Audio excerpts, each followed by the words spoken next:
21st Century Entrepreneurship with Martin Piskarik. 6 months into the pandemic, the end of 2020, we were helping a lot of clients try to work their way through what's going to happen in the future and how to pivot their businesses, especially if the pandemic went on longer than they anticipated.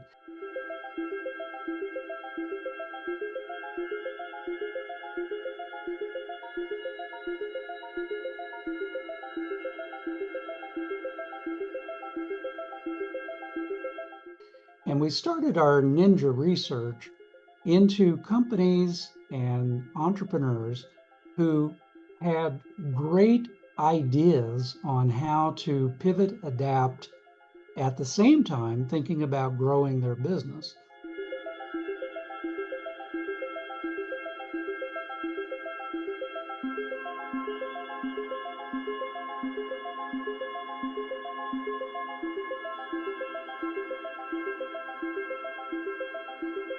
One of the best stories that we were actually involved with is a company called Empire Level.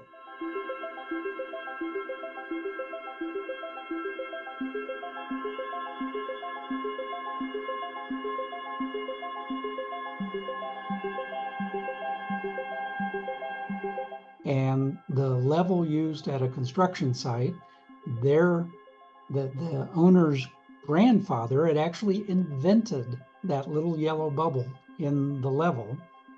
They had been very successful as a company, but they had also done a white label deal with Sears Craftsman. And Sears Craftsman was selling a less expensive version of their primary level.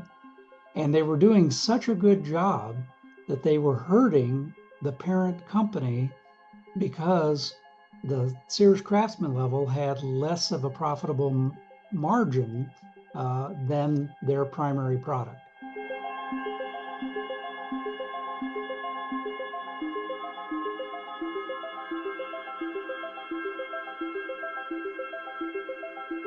So they came to an entity that we work with in North Carolina and said, okay, how can we work this into a new strategy?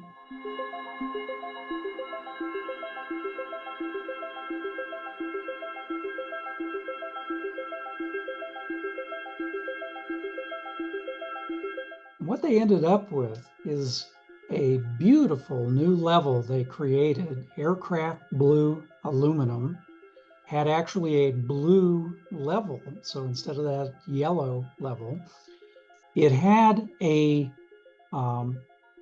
plate on it that was customized so that if you were at a construction site, hopefully somebody wouldn't walk away with your beautiful Empire level. And it also had a registry for people to share ideas about levels, and they created a tremendous network effect. Then the additional genius out of this was that they sent this level to dozens and dozens of influencers around the country, not internet influencers, but magazines in particular. And so GQ magazine picked it up as one of the top 10 things that every guy needs in his garage. And ultimately, that level was featured in Iron Man 3. So Tony Stark, Iron Man, is working down in his lab, and the robotic arm that is moving things around. And so there's a lot of action in the scene. At the end of the scene, he puts down that beautiful aircraft blue level and says, perfect. And that re-engineering of a core product took Empire Level out of a declining sales and profitability mode, put them in a growing sales and profitability mode.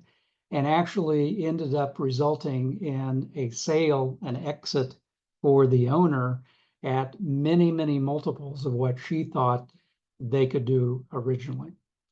Those are the kinds of entrepreneurial stories. I mean, even without the sale at the end, those are the kind of entrepreneurial stories that feed my soul. And it's the reason that I just love entrepreneurs. And I are one, as a matter of fact.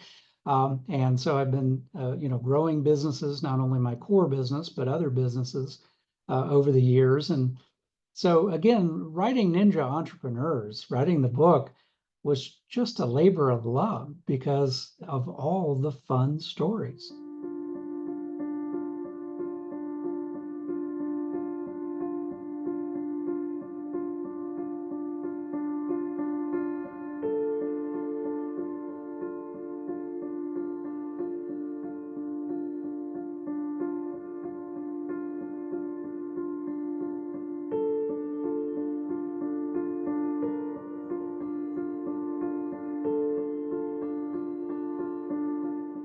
My career has spanned a number of really interesting phases, and one of the more interesting ones that we feature in Ninja Entrepreneur is the techno-industrial revolution that we are currently in.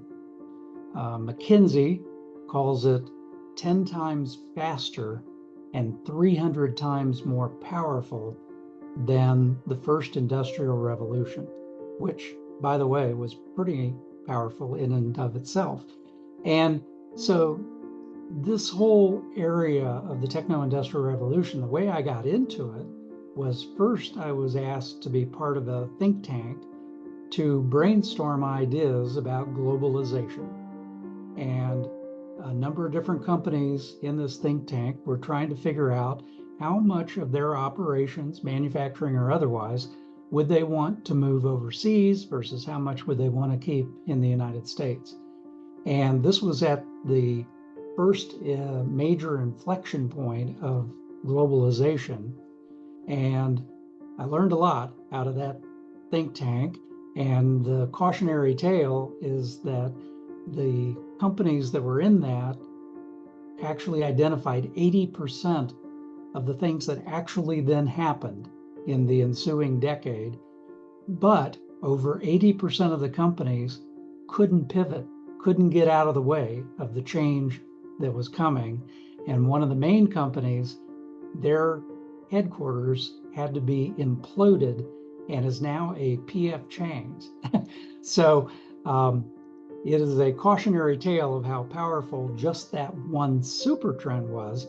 Well, then I got invited to a Silicon Valley brainstorm think tank type session on technology accelerators.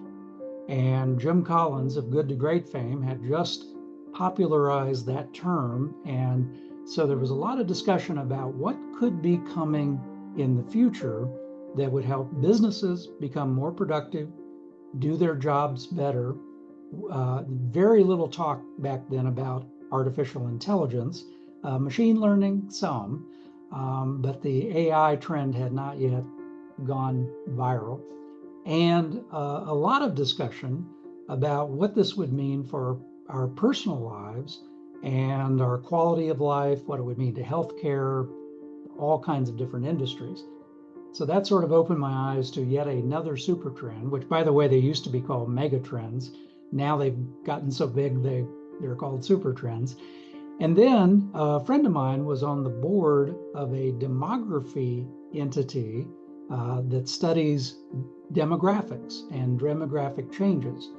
And people who are in the demography area of these changing trends of how many babies there are and population growth or shrinkage, as is now predicted in China and Russia and other places, demographers like to say that demography is destiny. And they like to believe that that is the primary thing that's going to be influencing the future. A group of us were sitting around one time talking about these three things when we realized that the subject matter experts in each of these areas, they kind of thought their area was the most powerful. The tech people would say, oh, our technology things are going to influence the future more than demography or more than globalization. But what we really found was it was the collision of these three trends at this unique point in history that was creating incredible changes in how business is done, personalities, the rise of different things in the political spectrum actually came about or were nudged higher as a result of some of these trends colliding. And so that was when we said, okay, this super trend convergence, let's try to think about what we're doing in the future. For example, if you're an entrepreneur listening, you want to think about, what am I going to do differently in the future? How would these trends help me? How can I surf those trends? And how can I make sure I don't get crushed by the trends? And the challenge for many companies is that they spend most of their time in some form of fire drill. They spend most of their time in frenetic activity to get the things done that have to get done. And they spend very little time actually planning, thinking ahead. What Andy Groves at Intel once called seeing around corners, being able to try to anticipate where things are going in the future.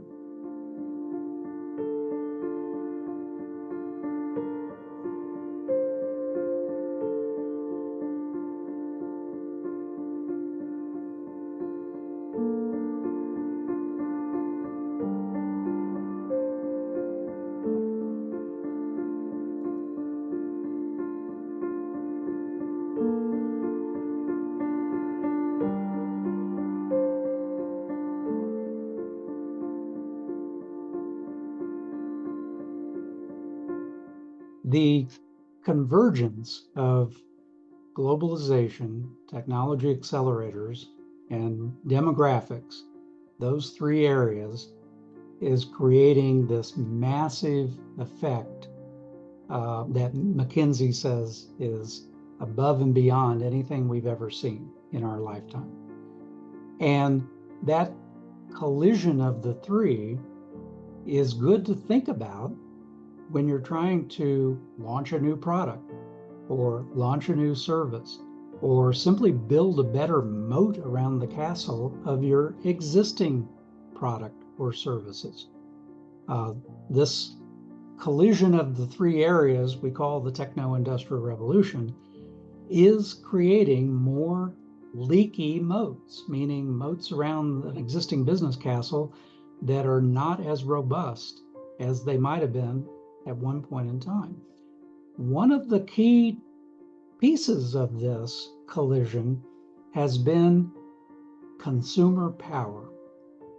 And so consumers have now gained more power than ever before in their shopping habits. And this can be business to personal, but this could also be business to business. And so when the consumer has more power, it makes it tougher on a business owner to, number one, keep their moat healthy around whatever it is they sell. It better be a good mousetrap for people to buy it. But it also creates both opportunities and traps in launching new areas of a business. And so, one of the things that we talk about a lot in the Ninja Entrepreneurs book is, and when we're working with clients in business planning and consulting, is staying close to the customer. And how can we push the edges, particularly as your business grows? And you may be getting a little more distanced from your customer because you have other people doing sales, you have other people doing service, you are not quite as close to your customer. How can you stay very, very close? And one of the great stories in the book is about Epps Logistics and how the owner, Jason, went out to visit Starbucks. They had been working to get Starbucks as an account for a long, long time. And they had had difficulty getting an appointment. And so they finally get an appointment. They enter Starbucks headquarters in Seattle. And Starbucks headquarters it actually has a Starbucks in the reception area. And they got there and found out that the timing was off for the person they were going to see. But they camped out in Starbucks reception area with their laptops doing work. They talked nice to the receptionist. Again, entrepreneurism 101 is sometimes it's those little things that make the difference. And finally, the receptionist found a short amount of time that they could get in and speak to the vice president in charge of the logistics and transportation. They get in front of him, do a very favorable presentation. He wants to get them going, and then he leaves Starbucks to go to another company a few months later. And so they're thinking, oh boy, this whole thing has fallen apart. Well, the new company happened to be a very big and successful company. And guess who got the business at the new company? So again, that kind of, just get out there, get close to the customer and do a lot of things to make them feel special. That's the hallmark of a lot of our ninja entrepreneurs.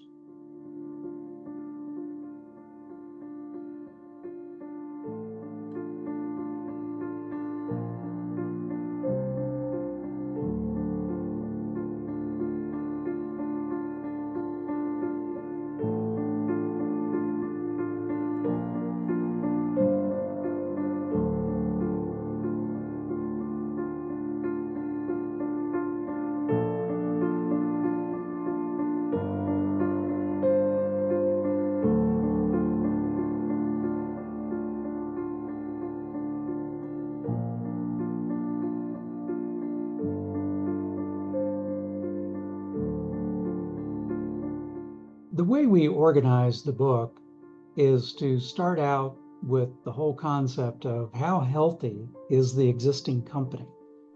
And in this case, we use the metaphor of the healthy moat, like a moat around the castle. And is it a leaky moat, or are you adding water and crocodiles to the moat to prevent competitors from disrupting your existing business? And we think that's pretty important from the standpoint of this fast changing environment that we're in. Before you go off on a night's quest to grow the business or grow a bolt-on to the business, make sure that you've got a healthy moat.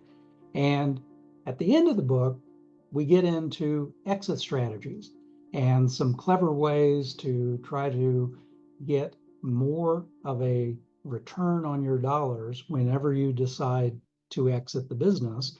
And some of our business owners, they don't do a full exit. Some of them do a partial exit and they stick around for another 2 or 3 bites of the apple. Well, all of those things do better if you have a healthy moat to begin with, because you're building off a stronger foundation. You're not building off a foundation of sand. And so beginning with the end in mind is our second big area of the book. And that is, I don't know how many business owners we've talked to who say, well, I started off and I just wanted more freedom than I had in my prior job. And I wanted to do something where it was more exciting. And that's all good. I mean, I am one of those entrepreneurs as well. I was in a big Fortune 50 company, had my own unit, but I just didn't feel like it was scratching my entrepreneurial itch. And that's why I pulled the unit out to create my own company. So I get it. It's exciting to be able to do that. But then you have all the things to try to get to an end game. And maybe your end game isn't selling the company. Maybe the end game is simply actually having the freedom, not being chained to the business.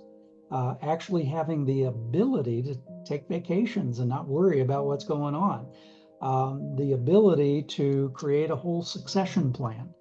And so I think that beginning with the end in mind, Stephen Covey special there, I think is very important. And then as we get through the different elements of having a good business, having resilient leadership, having a spectacular customer service, having turbocharged sales and marketing, and having those two pieces work well together, by the way. And then the right people, right culture. I mean, the right people, right culture has been a key with all the pandemic problems.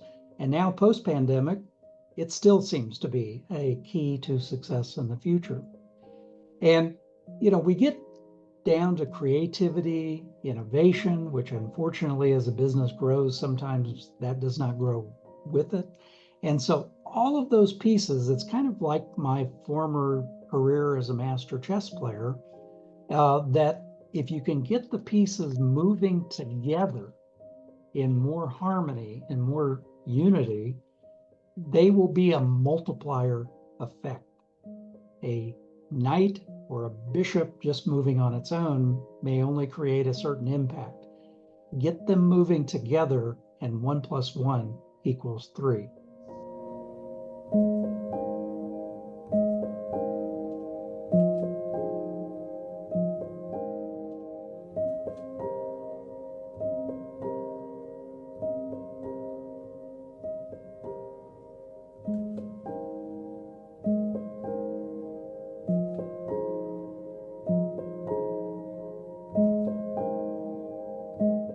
We have quite a bit of information on our website about our business owner services, and we have a free moat survey. So a business owner can take the survey and see the healthiness of various levels of their business. Beyond that, we certainly encourage anyone to either listen to the audiobook for Ninja Entrepreneurs or buy the actual book. But our business owner services are really designed to meet people where they are and figure out what are the biggest top 3 things, for example, that they may want to do something better in the future. Now, maybe 1 or 2 of those top 3 things are things that they're struggling with right now, and we act as a resource to try to help brainstorm with them. How can I get around some of the struggles? Maybe it's things that are creating the leaky moat. But also think about the growth strategies that can be employed in the future. And so our business owner services unit, we work in a lot of those areas to help in value acceleration. We work in a lot of those areas to help think about what is my exit ultimately, and that we exit well. And one of the biggest differentiators of us as a firm is the combination of personal planning with business planning, creating what we call a master plan. And too often we've seen business plans done in a vacuum outside of whatever the entrepreneur's own personal plans are, or personal plans done in a vacuum outside of the business. And what we've found is doing them both in a parallel track creates, again, a multiplier effect in true ninja form.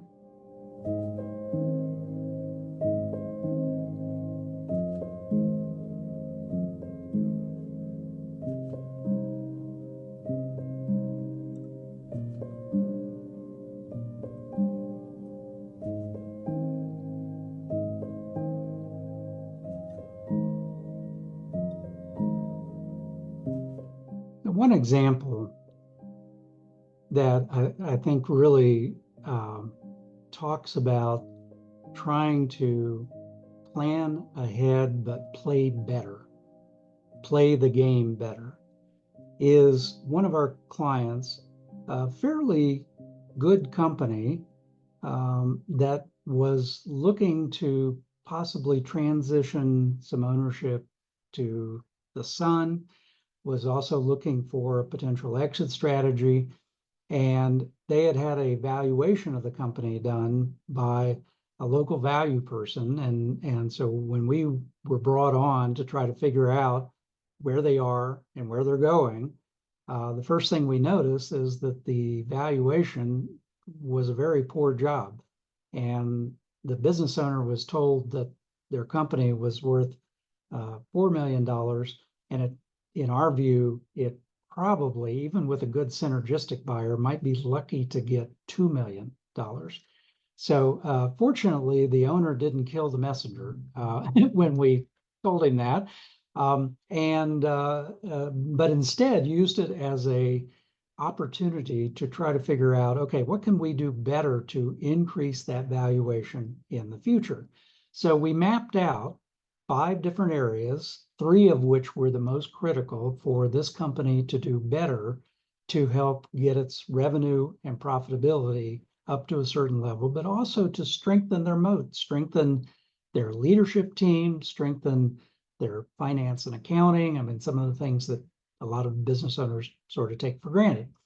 And so we worked on that for a couple of years while we were shopping for a synergistic buyer, and we had helped create a mini flyer. You know, some of these M&A merger and acquisition outfits like to create these big books that showcase a company. Well, we created a mini version of that when the owner was at major conferences, he would strike up conversations with people that he thought might be synergistic buyers, and then he'd have something to follow up and send them.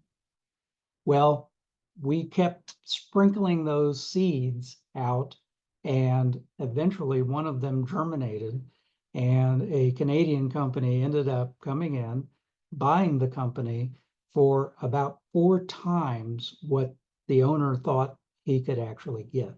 So some of this, frankly, is skill, but there's some of it that is luck as well. But you can make some of your own luck, or you can make your own. We like to say you can make your own weather patterns if you play the game smart.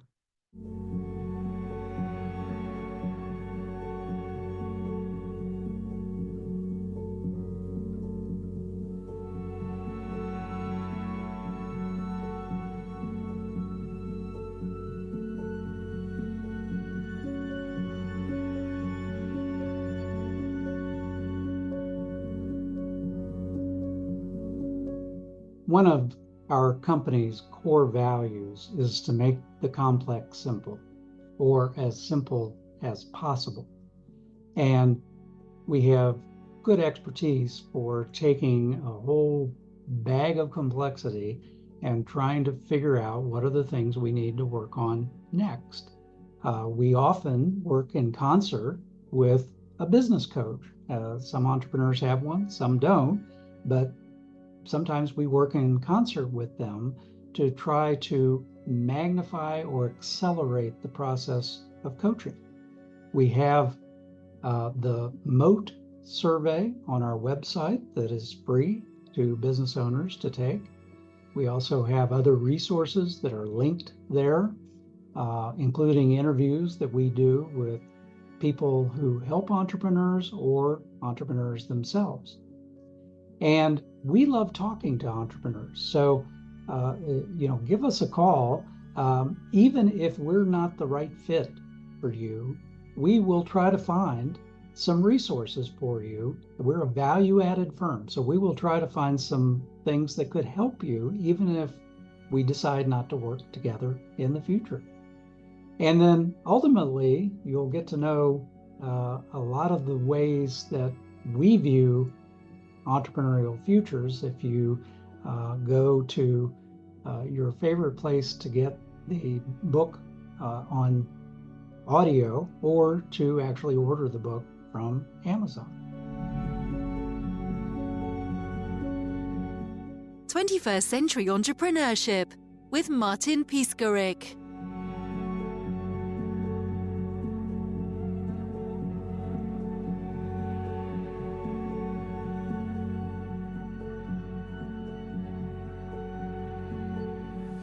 Imagine a space where triumphs, trials, and tales of entrepreneurship come alive.